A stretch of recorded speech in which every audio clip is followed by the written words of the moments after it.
రాజమండ్రిలో కొద్ది రోజుల క్రితం కల్తీ అయిన పాల వల్ల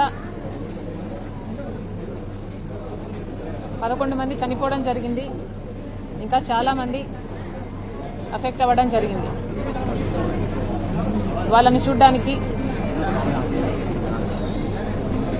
ఈరోజు ఇక్కడికి రావడం జరిగింది. మన రాష్ట్రంలో గమనిస్తే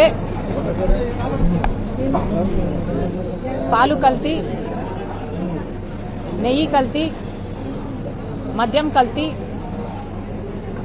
వాగ్దానాలు కల్తీ, అసలు మొత్తం పాలన కల్తీ. ఇది ఈరోజు ఆంధ్ర రాష్ట్ర పరిస్థితి. వరలక్ష్మి మిల్క్ వెండర్ అని ఒక డైరీ సంస్థ మిల్క్ సప్లై చేసేది 11 సంవత్సరాలుగా అన్లైసెన్స్డ్ వెండర్, అంటే లైసెన్స్ లేదు ఈ వెండర్కి. అన్లైసెన్స్డ్ వెండరు మిల్క్ సప్లై చేస్తూనే ఉన్నాడు. ఏ డిపార్ట్మెంటు ఏ యాక్షన్ తీసుకోలేదు. మొన్న మధ్య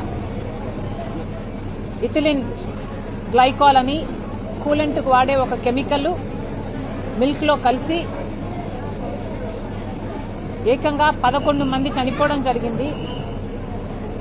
9 మంది ఇంకా ప్రాణాల కోసం పోరాడుతున్నారు. వీరిలో 5 మంది కండిషన్ చాలా క్రిటికల్గా ఉంది. ఇద్దరైతే బిడ్డలు, 5 సంవత్సరాల లోపల బిడ్డలు.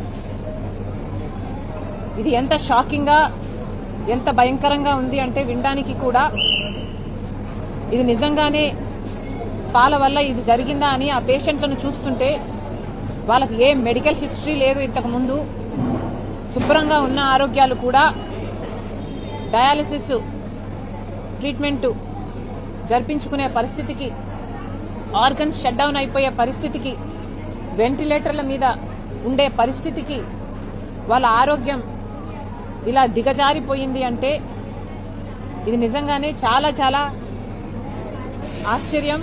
Very very unfortunate. ముఖ్యంగా ఇక్కడ గమనించాల్సిన విషయం ఏమిటంటే for no fault of theirs, వాళ్ళు చేసిన తప్పు ఏమీ లేదు దీంట్లో. పాలు కొనుక్కోవడం వరకే వాళ్ళు చేసిన తప్పు. కానీ మన రాష్ట్రంలో, మన ప్రభుత్వంలో, ప్రభుత్వాలు అనాలి,